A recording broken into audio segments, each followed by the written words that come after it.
Mixon out of the backfield. Has some daylight. Hurdles to the end zone.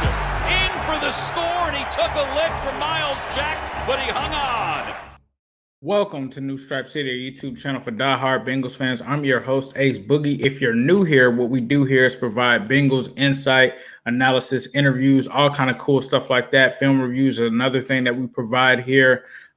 Welcome back to the diehard subscribers. And if you are new here, please feel free to give us a subscribe. You can hit that button right underneath the video. If you can't find it there's a link in the description. We truly appreciate you guys for stopping by, but we're here to talk about the 2020 NFL trade deadline and what the Bengals could do, things that they should go after, players in particular, just from my experience in terms of what I think and my opinion of what they should do here at the trade deadline. So if you're another fan from another page and you're here listening, you're probably wondering, are the Bengals going to trade Geno Atkins? Are they going to trade AJ Green?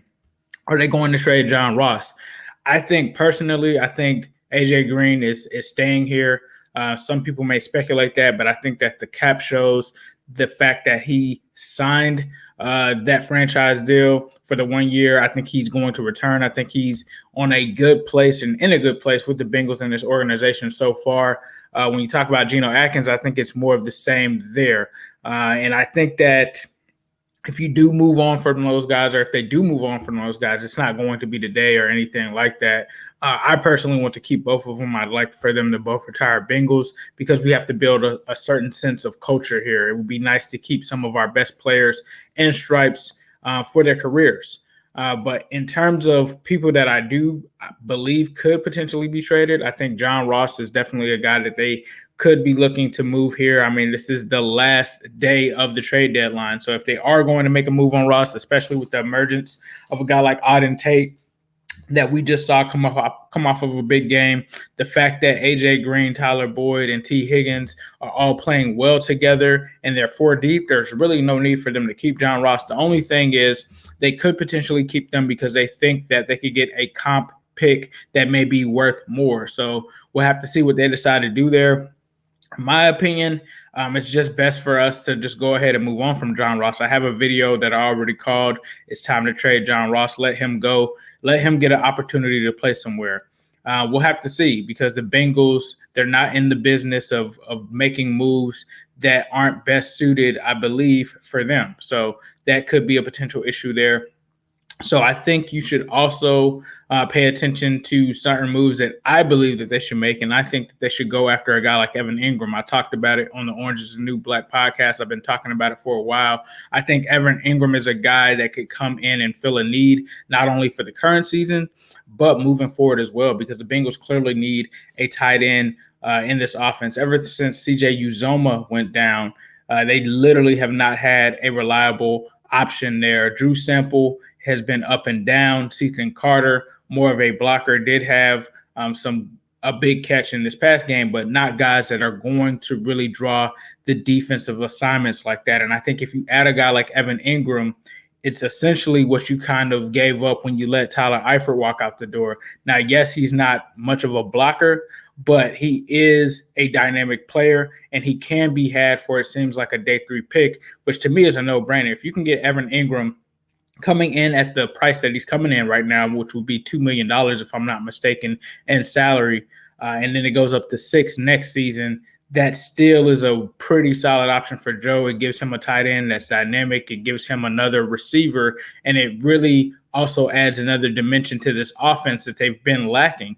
Now, I'm not sure if he's a scheme fit per se. I would do whatever it takes to make him a scheme fit, whether that's a 4th rounder or 5th rounder. I mean, that's just a no-brainer to me. I can't say whether the Bengals will do it, but I think that the most needed position right now at the trade deadline right now is a tight end. And I think with Evan Engram, you could go on a run, especially if you have the Steelers coming out of the bye and stuff like that. I think that's a guy that could potentially tip that win column for you. So we'll see what happens. The other thing is obviously they need to make a move at corner. Unfortunately, they weren't able to catch the Desmond King trade. He was traded to the Tennessee Titans for a 6th-round pick, which was a steal. There's no way in my mind that they're going to go after Stephon Gilmore just because of the price that Gilmore is going to cost. They want If I'm not mistaken, New England wants a first-round pick for him. They've got William Jackson III. They already just paid Trey Waynes. So something like that I don't think is likely. I could see them trading for another corner, maybe especially with Darius Phillips having his injury there. Maybe they go out and get another guy, but it's not going to cost them anywhere near that much. I think that will be a steep price. I think when people talk about first-round pick, I think they'd rather use their first-round pick on a younger corner, less expensive, and someone that they could do that with versus them outright trading for Stephon Gilmore. So we'll have to see there. Edge rusher is also another possible move that they could look for or look for something to add there. Takk McKinley seems to feel like the Falcons aren't going to trade him. I don't know if he's a good fit or a great fit for our scheme either. But I think edge rusher is something else that you need to look at. Looking at the offensive line, I think that they're probably good with what they have, especially with them signing Spain and trying to get a lot of guys back. Now, if it's a situation where they feel like one of their tackles isn't going to be back on a long-term basis, potentially they may look at a guy. But I think that right now it's tight end and it's corner for me. Maybe defensive tackle. We talked about Quinnen Williams. I don't think that they're going to do it. I think I would do it personally. Like if you were to say trade a third-round pick for Quinnen Williams, trade a fourth-round or fifth-round pick for Evan Engram, I'd do that. I'm not sure that the Bengals would do that, though. To me, that would be a no-brainer to get both of those guys in here. Now, there's also some salary issues there, but you're talking about two young guys that you could bring in and really be building blocks for the future of this team. I would definitely take advantage of it. And, some people are saying – the Bengals may not be competing right now, but you have to remember, if you look at the stretch after this bye week, there's some potential there that they could make some moves. The NFL is also considering having an 8-team playoff right now, so the door is not completely closed. Is it likely? No. But if they want to send a message to the fan base, if they want to send a message for the future, and that's the thing, right? Some people are saying, hey, it doesn't matter if you get those guys if you're not competing now. Well, you're going to be competing next year, and to have a guy like a Evan Engram, to have a guy like a Quinnen Williams, you might be able to get them cheaper for now than maybe, let's say, the offseason. So I think that that definitely is the areas that the Bengals could look for. In terms of John Ross, just get what you can for him at this point. Honestly, I don't know if you'd be able to trade him for a tight end or something out there. Some people say David Njoku, and that is a possibility, right? Especially with the Bengals and Browns already having their games out of the way.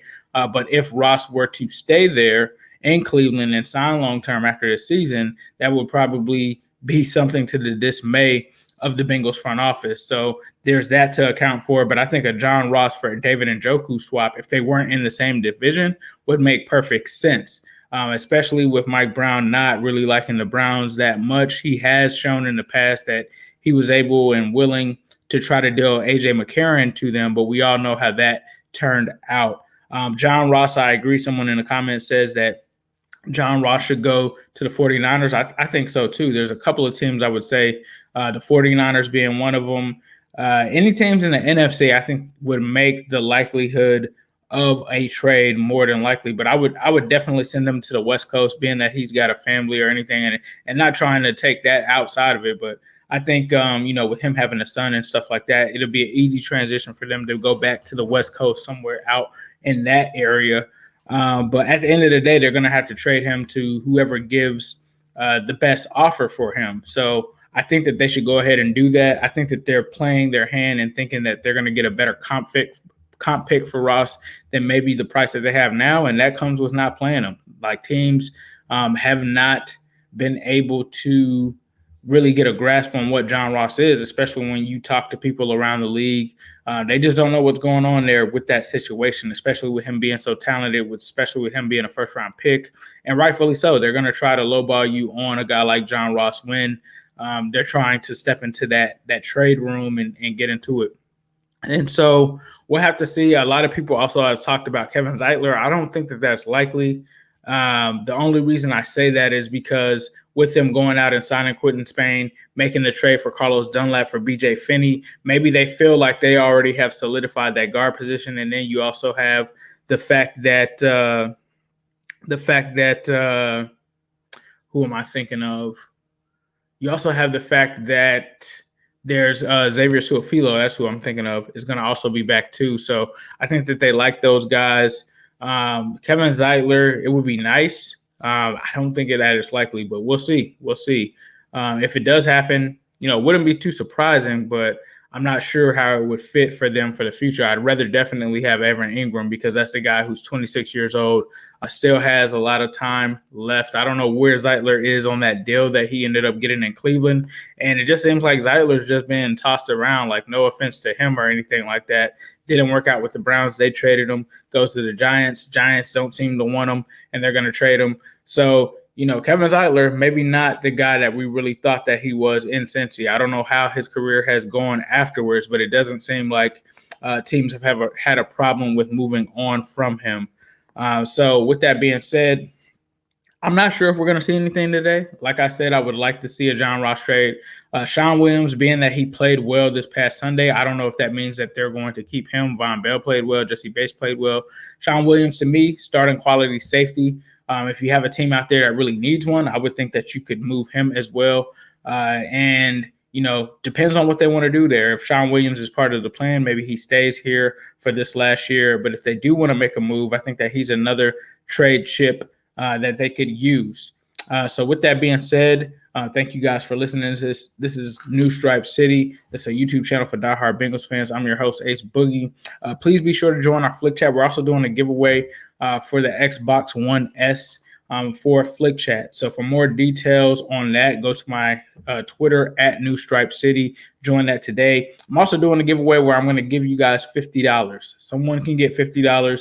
No real strings attached. All you have to do is download the Flick app, join the New Stripe City app. I'll go ahead and do a video here so you can do that and knock two birds out with one stone. So you can actually do that and join the Xbox One S giveaway, which the Xbox releases a week from today. So you could be walking away with an Xbox courtesy of your boy Ace Boogie. There's also, or you could be walking away with $50 because once we get to 500 Flick members, we will go ahead and give away $50. And that's me giving away that $50 out of my own pocket. So if you do join the Flick Chat, it is completely free. You enter for that $50 giveaway. You give yourself a chance to win an Xbox.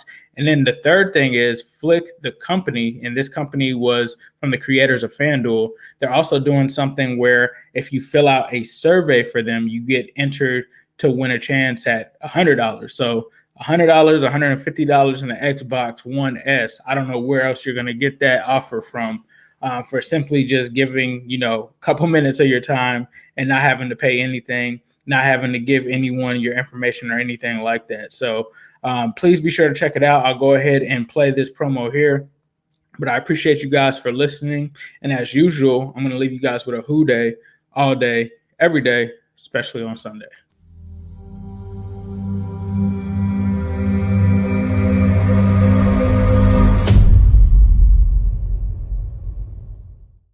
Welcome to the channel. Just wanted to let you guys know that we're doing an Xbox Series S giveaway. That's correct. An Xbox Series S giveaway to one lucky member on this channel. I'm going to go through the details, but please be sure to tune in. So the first thing you have to do is join the NSC Flick app, then subscribe to our YouTube channel, follow me on Twitter and Instagram, and then also retweet and like this pinned tweet that I have. And once you finish that, you're going to open the Flick Chat and just comment on any chat the word Xbox. And once we get to 8,000 subscribers on YouTube and 500 people on Flick, a winner will be announced. And just so y'all know, this is no cap at all. So it's a Series S. They put X, but if you look right there, it's a Series S. So we also have a partnership going on with Flick right now. You can download it from your store. You join it. It's actually really dope. What it is essentially a sports group chat that allows us to run polls. I'll be doing and going live for games in it. This will also be a platform where you can ask me questions directly and get access to exclusive content. I did an interview with EDP. I did not upload it to my channel, but it is in the Flick Chat. So you'll get access to stuff like that. You'll be able to ask me questions. You'll be able to provide insight for videos and stuff like that in the future. So this is for all of the people that make up this community that really just want to come together and have kind of a comment section in the actual app. It's pretty dope. You can also access all of our podcasts from the app as well. So it's very cool. And then there's breaking news and all kind of other cool features. It's really dope. Be sure to join the NSC Flick. The link is in the description. gave his rookie-laden Bengals a high mark as they passed from the kindergarten of preseason to the first grade of regular league play. Cincinnati's best came in the first quarter, the first time they had the ball. Quarterback Dewey Warren and fullback Tom Smiley combined for Cincinnati's first pass completion. Bengal founder Paul Brown fashioned this novel design, as new to the game today as the forward pass was a century ago. Montana dragged down at the 31-yard line. In 1996, the Bengals finished strong and finished right. Touchdown! Yes! You say what? We're not worthy! We're not worthy! We got a bow to Corey Dillon! Bulldog from the 32 with Mixon in the backfield. It's Dalton out to Mixon. He's got some room. It's Mixon diving up and over. We're gonna hammer home competition, preparation, and diligence in everything we do. It's a new year, same old question. How do you stop 85? They're looking down the field for the home run ball. It's full.